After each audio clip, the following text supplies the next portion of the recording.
alam mangistaa tabira deemna wanna gubaa'een jedhu dhageenya jedhee hundumtuu. Manni Oromoo ergaa cuuccaa jalatti kufee kaasee jaarraa tokkoo fi walakkaa oliif birmadummaa isaa mirkaneeffachuudhaaf eenyummaa isaa gita bittootaatiin irraa mulqame deeffatee abbaa biyyummaa isaa gonfachuudhaaf roorroo fi gidiraa isa mudate hundaa qolachuuf qabsoof fixachiisaa walirraa hin cinne gaggeessaa tureera.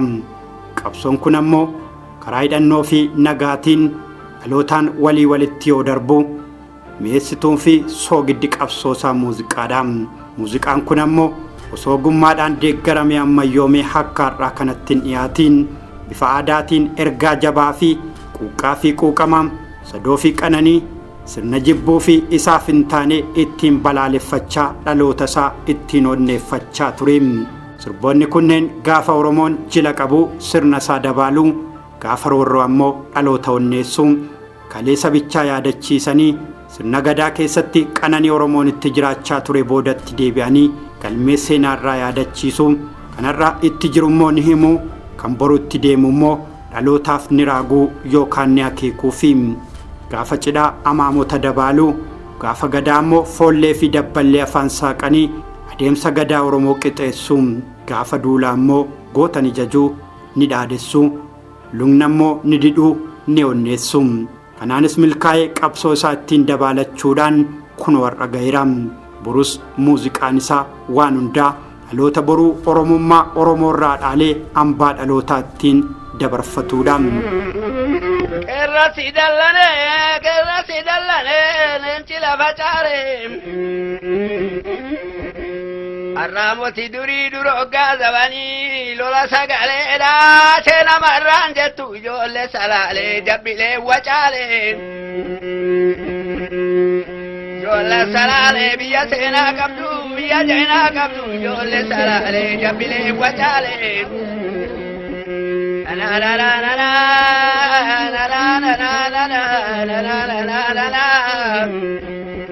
Sani shanelale amletin guini senan Kenya ala tunu jalan luini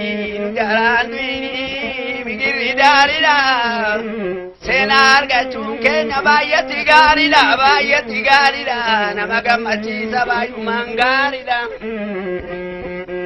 Algoota maqaasaa migirri daariidha jireenya tuqabaaduuti asaanii. Keessattuu mootummoonni dhufaa darbaa giddugala aangoo siyaasa isaanii dachee tuulamaa fi maccaa taasifatan kunneen irreechaa fi masqala waggaan dhufu eeganii tuulamnii fi macci sirnoota kunneen irratti waan mootummaa maal akka sirbanii fi geeraran qorataniittiin keessoo fi jibbinsa isaan mootummaa abbaa irreetiif qaban ni dhaggeeffatu. Ifataramu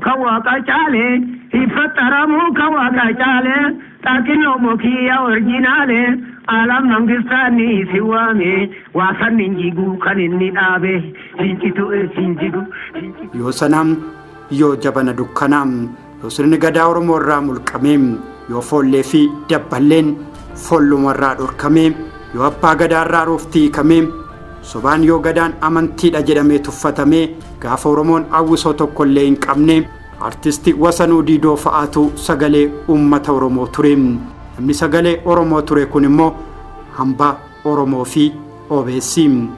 Har'a osoo hin taane durdur bara 1890moota keessaa Masiinqoo tokkitti Wasanuu Diidootiin sagaleen Oromoo teenyuu maalumatti teenyaa alam mangistaata bira deemnaa wanna gubaa'een jedhu dhageenyaan yoo sirbamu hangam Oromoon dhalootaan artistii akka ta'e agarsiisuu bira darbee muuziqaan rasaasa qabsoo Oromoo ta'uu isaatiif ragaa guddaadha.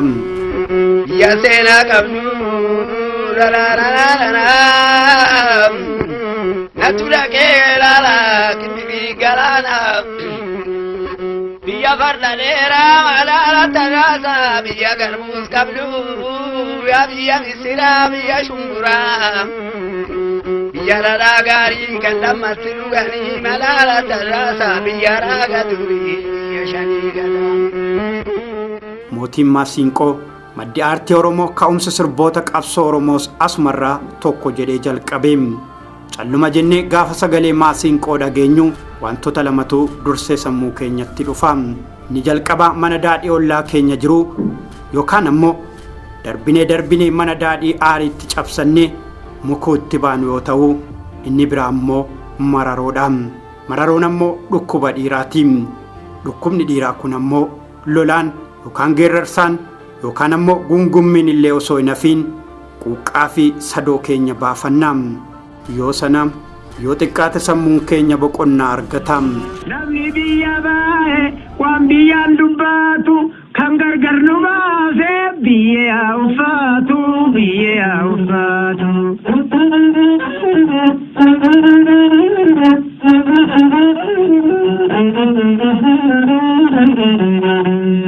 Midhaan laga badda hamina hamsiisi yoo si malee kooble waasina yamsiisi waasina yamsiisi.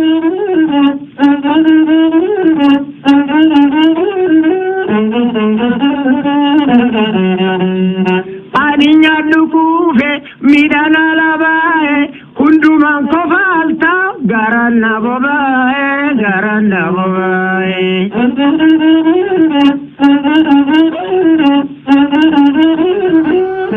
Kun ammoo gaafa maasaan qoon dabalamee caalaatti nama onneessasii nama marfachiisasii. Sagaleen eegee fardaa lama walitti riguudhaan karaa masiinqoo baatu kana yoo dhageenyu boodatti deebinee qophii ijoollee fi gorsa abbaa coqorsoo yaadachuun keenya waan ta'in oolleedha. Manni daadhii dursatti waancaa qabannis akkasuma. Yee masii masiitoo guyyaan akkam jedhaa. Yee masii masiitoo. Sirbi kun durirraa kaasee sammuu keenya keessa jira. Isaan boodatti deebinee odoo ijoollummaa yaadannaa. Mana daadhii jalqaba seennellee isaan akeekannaa. Sagaleen masiitoo kun yoo sana qoosaa fakkaatullee jiruu fi jireenya hawaasaatiin wal qabata.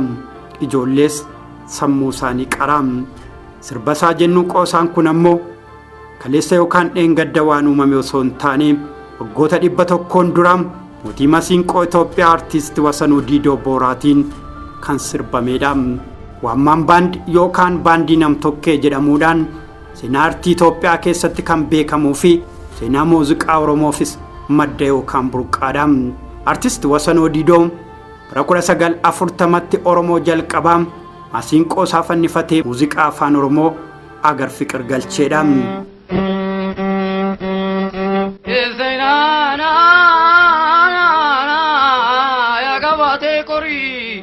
Danyang upunyane kashume sharamne nakuma na uste wakayo fatari gutichinu nori farde warrakabru direra urraiti sibe kawa kamo talkani guyati nankota me kache laftana dache jamare manya magarsita tefi magarsita nama dabarsita. Galmeen seenaa aartii Oromoo akka lafa kaa'utti Wasanuu Diidoo weellisaa jalqabaa afaan Oromoo waltajjii irratti afaan Oromoo sirbeedha. Kanaaf namni kun qabsoo muuziqaa Oromoo guddisuu bira darbee waan hundaa Oromoo biyya kana keessatti beeksisuusaaf Oromoo irraa ulfina guddaa nama qabuudha. Kanaafis hambaa Oromooti. Waaqa raani kee bakakkaaf safuu lafa raani kee ammayyaaf safuu dhiiraa galiin kan jennee biyyammaaf safuu kan ormaan mo'atamne dhaabiin dhiira unkuraa biyyammaaf safuu.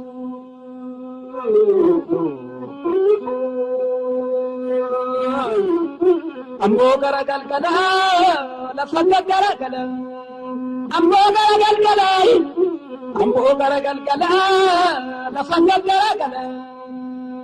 Daandii Wasanuu Diidoo saaqe kana booda masiinqoo fi karaa biraatiin aartistoonni Oromoo maqaa Oromoo fi Oromummaa ol guddisanii mataa Oromoo ol qabanis kumaatamaan bahaniiru. Waaqni roobee tolee yaa hurrii gara Cilaaloo wajjin nyaannee dhugnee jara namaan dhugantan maaloon ajjaammannee garbuu tumuu dadhabne malee xinnaas gabbandiree guddaa buluu dadhabne maleen Laggasaa Abdii yaa margaleechituu kutatte Oromoon boodatti hin deebituu anuu jira jettee nan jajjabeessituun shaambal dabalee Amboo garagalgalaa lafa gaggaragalaan Taaddasaa Tarreessaa fi kanneen biroo galaa dhaloota Wasanuu ilma Diidootiin.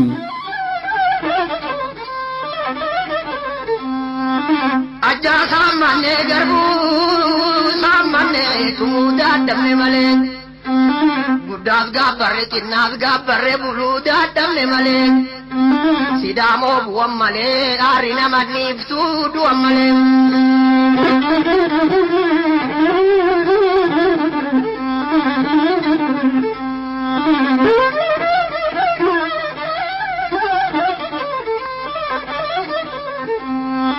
Kurvaaja kanaa gahooti koraa malee bu'an oolanii. Kurvaaja kanaa gahooti koraa malee bu'an oolanii. Jabaaduu yalma namaa hin turan malee du'an oolanii. Jabaaduu yalma namaa hin turan malee du'an oolanii.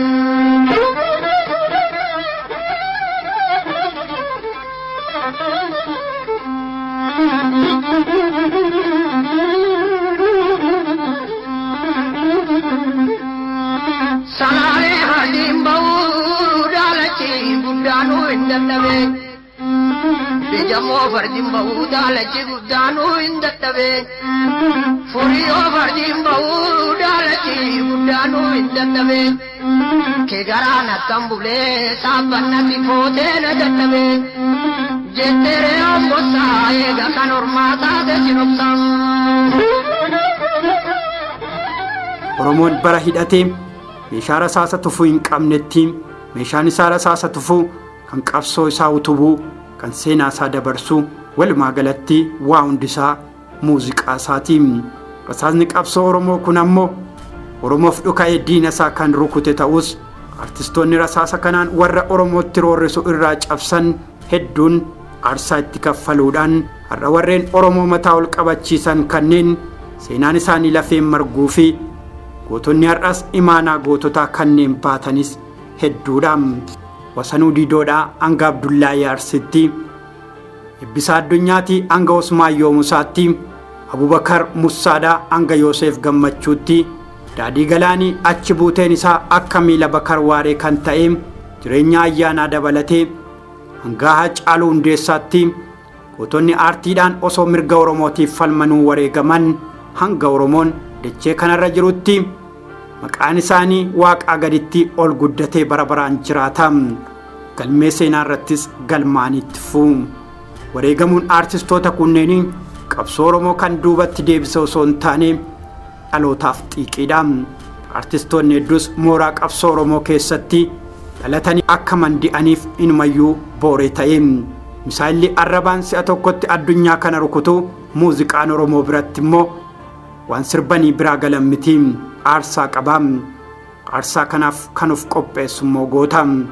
Muuziqaan gaafa lolaa akka goonni qawweesaa lafan keenya godha. Gaafa tolaa immoo garaa laaffisa. Godoo jaalalaa ijaara. Tulluu jibbaa immoo ni jigsa. Kan wal dhabeef ammoo jaarsa dhugaatii walitti araarsa.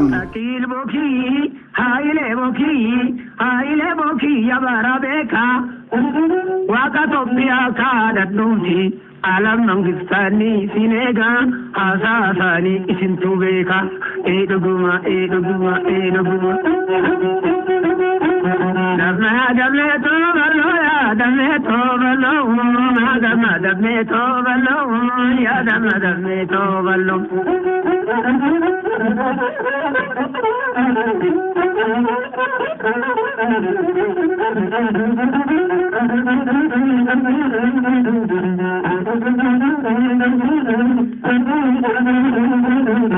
Damma ya dame to ballo ya dame to ballo dame ya gala sabune to ballo ya ma gala sabuna hirra fugara namura.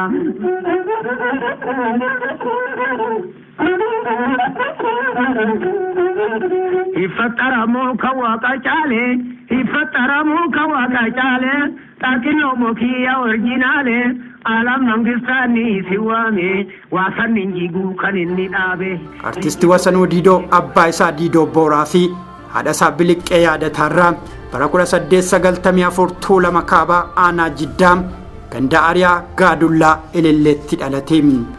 yoo Wasanuu Diidoon dhalatu sirni abbaa lafaa yeroo Oromoo quucarsaa turetti waan tureef sirba baay'ee jaalatutti miidhaa Oromoo irra ga'uu dabaluun sirbaa. Sirni abbaa lafaa kun ijoollee abbaa lafaan alatti carraa barnootaa warra kaaniif waan hin kennineef artisti Wasanuu Diidoos carraa barnootaa osoo hin argatiin hafe.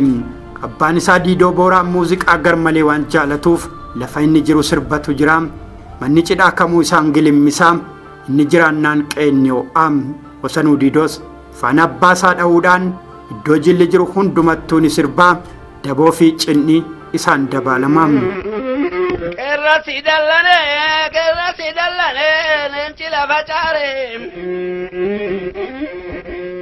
Arraamoti durii duroggaa zabanii lola sagaleedhaa seena marraan jettu ijoollee salaalee jabbilee wacaalee. Ijoollee salaalee biyya seenaa qabdu biyya seenaa qabdu ijoollee salaalee jabbilee wacaalee.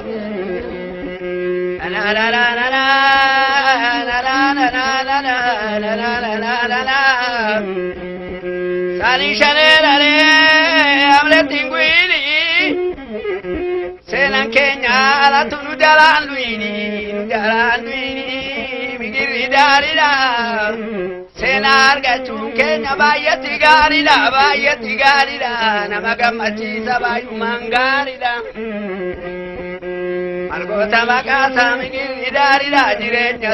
Meeshaalee aadaa kanneen akka ulullee fi xurumbaan sirbaa erga turee booda masiinqoodhaan sirbuun jalqabee. Booda keessa abbaa fi ilmaan obbo Diidoo fi Wasanuun sagantaa garaagaraa irratti waliin affeeramuun sirna miidhagsuun jalqabanii. Yoo abbaan isaa obbo Diidoon sagaleen sirban Wasanuun immoo muuziqaadhaan dabalaa fi booda keessa Wasanuun sagalee isaa fi sagaleen masaanqoo walitti fiduudhaan suutuma suutaan jaalatamummaa fi dinqisiifannaa guddaa argatee. Iddoo inni deeme hundumatti osoo inni jiru namni kaan jalaa hin sirbu yoo jalaa qabee fi isa dabaaleen alatti. Dubbiin osuma kanaan jiru Wasanuu Diidoon masaanqoo fi haadha warraa isaa qofaa fudhatee gara Finfinneetti galuudhaan manneen daadhiin itti dhugamanitti namaaf sirbuuf jalqabee. Takka ture immoo dhaabbiidhaan mana obboleettii isaatiitti namoota daadhii dhuguuf dhufaniif sirbuu isaatti fufee. Namoonni daadhii dhuguudhaaf achi dhufan kanaan dura Oromoo afaan Oromootiin mana daadhiitti masiinqoon nama bashannansiisu arganii waan hin beekneef hedduu isa dinqisiifatu ni badhaasi. Artisti Wasanuu Diidoo Finfinneetti ijoollee 2 argachuudhaan hojiidhuma kanaan guddifachaa osoo jiru ministeera maallaqaa kan turan Makonnin Aftawal sagalee isaa kana garmalee waan jaalataniif akka lakkoofsa Itoophiyaatti bara 1940 Wasanuu Diidoo mana muuziqaa Agar Fiqir galchanii.